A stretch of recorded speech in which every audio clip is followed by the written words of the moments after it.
ശബരിമലയിലെ സ്വർണ്ണക്കൊള്ള അന്വേഷിക്കുന്ന ഹൈക്കോടതിയുടെ നിരീക്ഷണത്തിലുള്ള SIT ഇന്ന് ചടുലമായ ഒരു നീക്കത്തിലൂടെ കേസിന്റെ പുരോഗതിയിൽ ഒരു വലിയ ചുവട് മുന്നോട്ട് വച്ചിരിക്കുകയാണ്.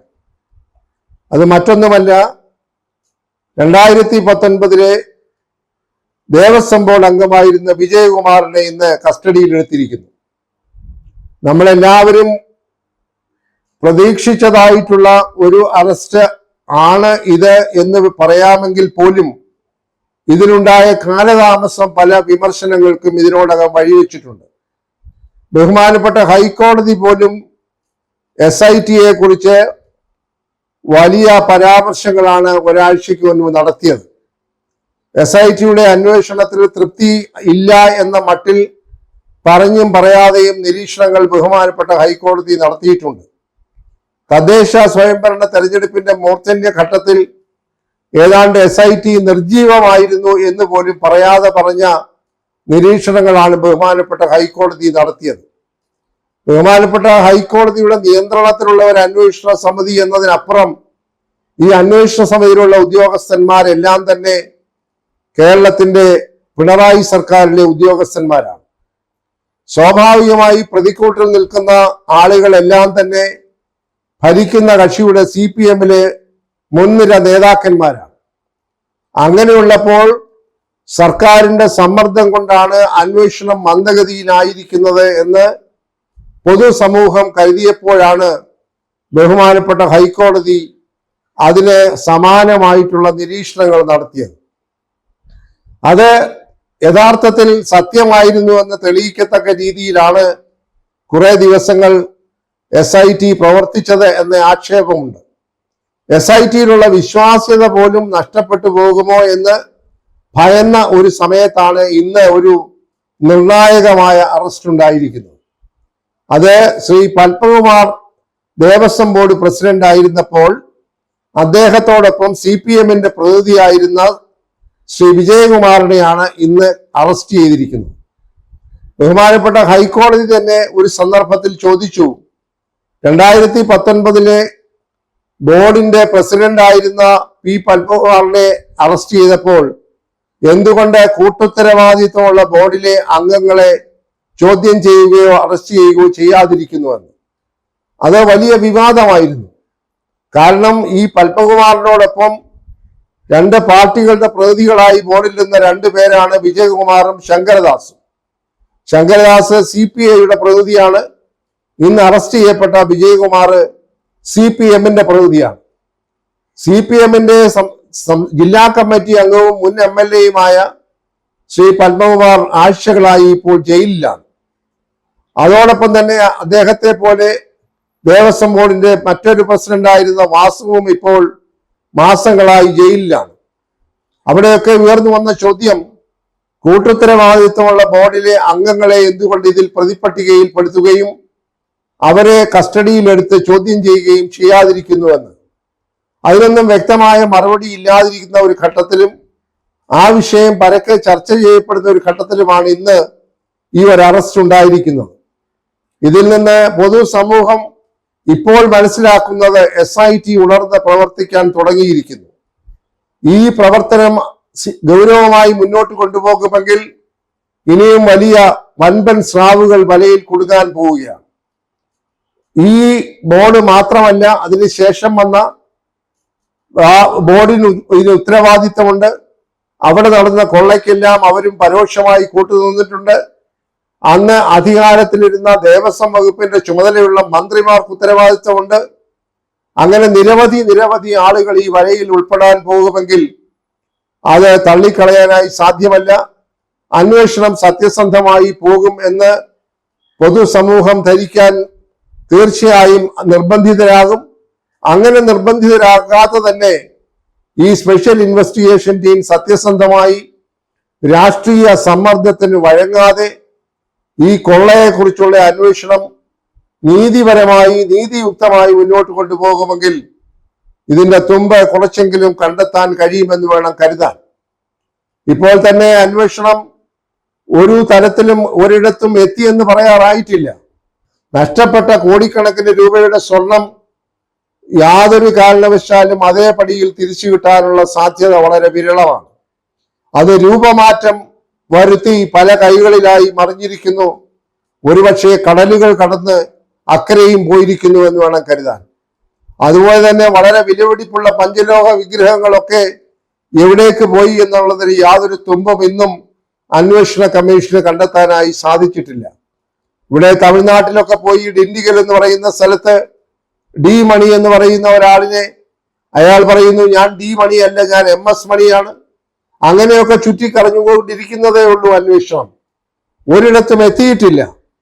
എന്നാൽ ഇന്നത്തെ അറസ്റ്റോടുകൂടി കുറെ കൂടെ വിവരങ്ങൾ ലഭിക്കുമെന്നാണ് SIT കരുതുന്നത് എന്ന് വേണം കരുതാൻ. അതോടൊപ്പം തന്നെ ഇനിയും അവശേഷിക്കുന്നതായിട്ടുള്ള ബോർഡിലെ അംഗങ്ങൾ ഇപ്പോൾ കേൾക്കുന്നതനുസരിച്ച് ഇന്ന് അറസ്റ്റ് ചെയ്ത അംഗം ബോർഡിൽ ഇരിക്കുമ്പോൾ തന്നെ കൂടെ ഉണ്ടായിരുന്ന KP ശങ്കരദാസ് എന്ന ആള് സുപ്രീം കോടതിയിൽ മുൻകൂർ ജാമ്യത്തിന് അപേക്ഷ കൊടുത്തിരിക്കുകയാണ്. അതിന്റെ തീരുമാനമായിട്ടില്ല. ആ തീരുമാനം വരെ ബോധപൂർവം SIT കാത്തിരിക്കുകയാണോ അതോ മറ്റെന്തെങ്കിലും കാരണത്താൽ അദ്ദേഹത്തെ ചോദ്യം ചെയ്യാതെ മാറ്റി നിർത്തിയിരിക്കുകയാണോ എന്നുള്ള ചോദ്യങ്ങൾക്കൊക്കെ ഉത്തരം SIT നൽകേണ്ടതായിട്ട് വരും. ഏതായാലും ഈ അന്വേഷണത്തിന്റെ ഗതിക്ക് മാറ്റം ഉണ്ടാകുന്നു എന്ന സൂചനകളാണ് ഇപ്പോൾ ലഭിക്കുന്നത്. കേരളത്തിലെ പൊതുസമൂഹം ആഗ്രഹിക്കുന്നതും അതാണ്.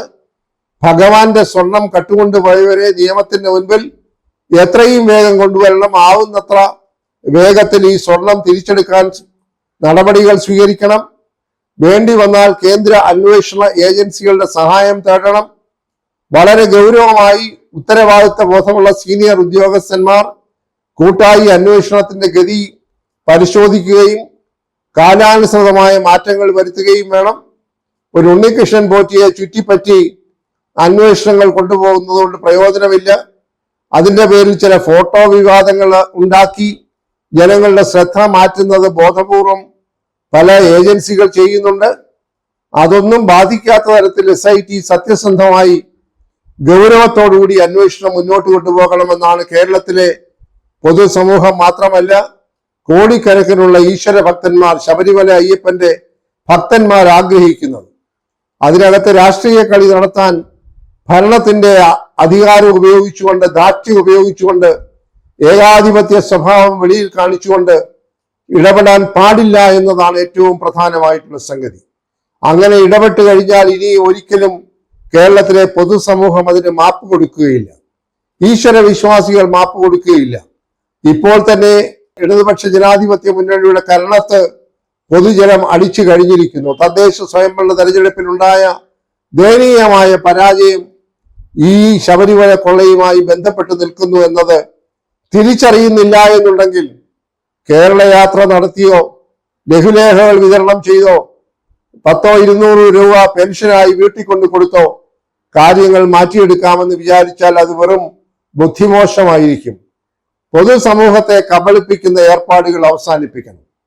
സത്യസന്ധമായി അന്വേഷണത്തിന് ആവശ്യമായിട്ടുള്ള ഒത്താശകൾ ചെയ്തു കൊടുക്കണം. അന്വേഷണ സമിതിയെ സ്വാധീനിക്കാൻ ശ്രമിക്കരുത്. അതിലെ ഉദ്യോഗസ്ഥന്മാരെ നീതിപരമായി നീതിയുക്തമായി പ്രവർത്തിക്കാനുള്ള സ്വാതന്ത്ര്യം കൊടുക്കണം.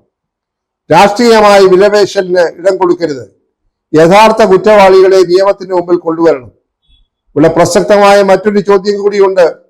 വലിയ ധാർമ്മികതയൊക്കെ പ്രഘോഷിക്കുന്ന കമ്മ്യൂണിസ്റ്റ് മാർക്സിസ്റ്റ് പാർട്ടി CPM എന്തുകൊണ്ട് അവരുടെ മുൻനിര നേതാക്കന്മാർ ജയിലറയിൽ കിടന്നപ്പോഴും അവർക്കെതിരെ പാർട്ടിയുടെ ഫലത്തിൽ ഒരു നടപടിയെടുക്കാൻ ആർജവം കാട്ടാതിരിക്കുന്നു? തൊഴിൽന്യായങ്ങൾ പറഞ്ഞുകൊണ്ട് CPMന്റെ സംസ്ഥാന സെക്രട്ടറി പറയുകയാണ് അവർ കുറ്റാരോപിതരാണ്, മാസങ്ങളായി ജയിലിൽ കിടക്കുകയാണ്. ഒരു നടപടിയെടുക്കാനുള്ള ആർജവം പാർട്ടിക്കില്ല എന്നുണ്ടെങ്കിൽ ഈ പറയുന്ന ധാരോപദേശങ്ങൾക്ക് പുല്ലുവില ജനങ്ങൾ കൊടുക്കുകയില്ല എന്നുള്ളത് അദ്ദേഹം തിരിച്ചറിയണം. ഓരോ ന്യായങ്ങൾ പറഞ്ഞുകൊണ്ട് ഞങ്ങൾ നോക്കട്ടെ, പരിശോധിക്കട്ടെ എന്നൊക്കെ പറഞ്ഞുകൊണ്ട് കാര്യങ്ങൾ ഒത്തുതീർപ്പുണ്ടാക്കി പാർട്ടിക്കകത്തെ അന്വേഷണം നടത്തി പാർട്ടി തീവ്രത അളന്ന് കാര്യങ്ങളെ വിലയിരുത്താൻ ശ്രമിക്കുകയാണെങ്കിൽ ഇപ്പോൾ കിട്ടിയതിനേക്കാൾ വലിയ ഒരു തിരിച്ചടി ഇനിയും വൈകാതെ കിട്ടും. കഷ്ടിച്ച് 4 മാസങ്ങൾ കൂടി മാത്രമേ അധികാരത്തിലുള്ളൂ. അതുകൊണ്ട് സത്യസന്ധമായി ഈ ശബരിമല കൊള്ളയെക്കുറിച്ച് അന്വേഷിക്കാൻ SITക്ക് അവകാശം കൊടുക്കണം. യാതൊരു കാരണവശാലും അതിനകത്ത് ഇടപെടാൻ അവസരമുണ്ടാകരുത്. പാർട്ടിയുടെ ആഭ്യന്തര പ്രശ്നമെന്ന് മാത്രം കാണാതെ കുറ്റവാളികളായവരെ പാർട്ടിയിൽ നിന്ന് മാറ്റി നിർത്താനുള്ള നട്ടെല്ലും തന്റെ ഇടവും ഒരു പാർട്ടി എന്ന രീതിയിൽ CPM കാണിക്കണം. കൂടെ നിൽക്കുന്നതായിട്ടുള്ള സഖ്യകക്ഷികളെ കുറിച്ച് പറയാനൊന്നുമില്ല. മിക്കവാറുമുള്ള സഖ്യകക്ഷികളൊക്കെ ഈ വരുന്ന തെരഞ്ഞെടുപ്പോടുകൂടി കാലാവശേഷമാകാനുള്ള സാധ്യതയും തള്ളിക്കളയാൻ പറ്റില്ല. എന്തായാലും ഈ ശബരിമല കൊള്ളയെക്കുറിച്ചുള്ള അന്വേഷണത്തിൽ ഇന്ന് നടത്തിയതായ SITയുടെ ചടുലമായ നീക്കം ചില പ്രതീക്ഷകൾ നൽകുന്നുണ്ട്.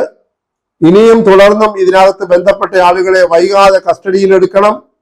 കുറെ കൂടെ വേഗത്തിൽ ഈ അന്വേഷണം നടക്കണം. അന്വേഷണത്തിന്റെ ഗതി മാറ്റുവാൻ ഒരിക്കലും അവസരം ഉണ്ടാവരുത്. പൊതുസമൂഹം വളരെ ജിജ്ഞാസയോടുകൂടെ കാത്തിരിക്കുകയാണ്. ഈശ്വര ഭക്തന്മാരെല്ലാം വളരെ വികാരപരമായി മുറിവേറ്റവരാണ്. അവരെ സ്വാതന്ത്ര്യപ്പെടുത്തണമെങ്കിൽ സത്യസന്ധമായ അന്വേഷണം വിശ്വാസ്യതയോടുകൂടെ മുന്നോട്ട് കൊണ്ടുപോകുമെന്നുള്ള സന്ദേശം കൊടുക്കണം.